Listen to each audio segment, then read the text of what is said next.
Now the serpent was more cunning than any beast of the field which the Lord God had made.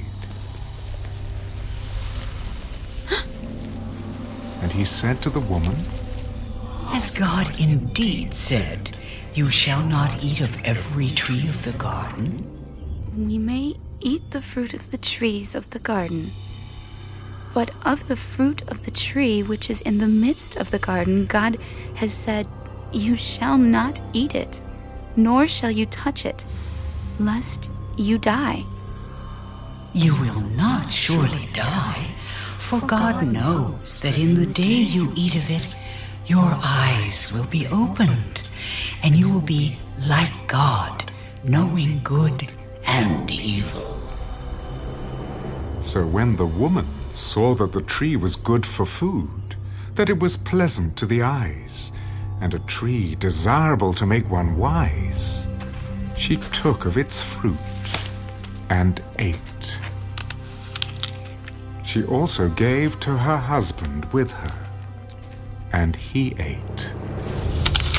Then the eyes of both of them were opened, and they knew that they were naked. And they sewed fig leaves together and made themselves coverings. And they heard the sound of the Lord God walking in the garden in the cool of the day.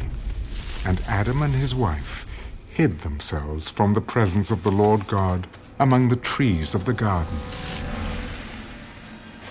Then the Lord God called to Adam, Where are you? I heard your voice in the garden, and I was afraid because I was naked, and I hid myself. Who told you that you were naked? Have you eaten from the tree of which I commanded you that you should not eat? The woman whom you gave to be with me, she gave me of the tree, and I ate. And the Lord God said to the woman, What is this you have done? The serpent deceived me, and I ate. So the Lord God said to the serpent, Because you have done this, you are cursed more than all cattle, and more than every beast of the field. On your belly you shall go,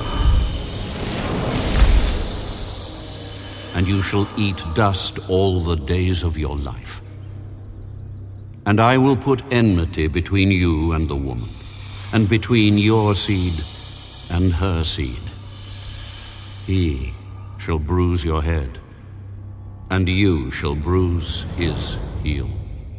To the woman he said, I will greatly multiply your sorrow and your conception. In pain you shall bring forth children.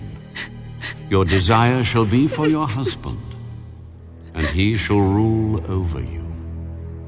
Then to Adam he said, Because you have heeded the voice of your wife, and have eaten from the tree of which I commanded you, saying, You shall not eat of it.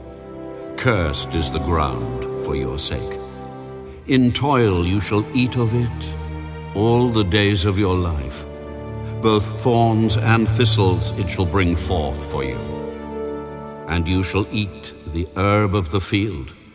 In the sweat of your face you shall eat bread, till you return to the ground. For out of it you were taken. For dust you are, and to dust you shall return.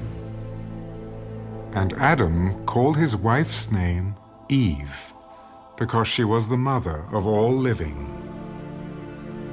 Also for Adam and his wife, the Lord God made tunics of skin and clothed them. Then the Lord God said, Behold, the man has become like one of us, to know good and evil. And now, lest he put out his hand, and take also of the tree of life, and eat, and live forever.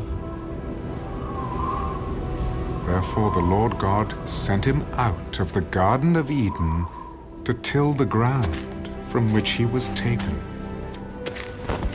So he drove out the man, And he placed cherubim at the east of the Garden of Eden, and a flaming sword which turned every way, to guard the way to the tree of life.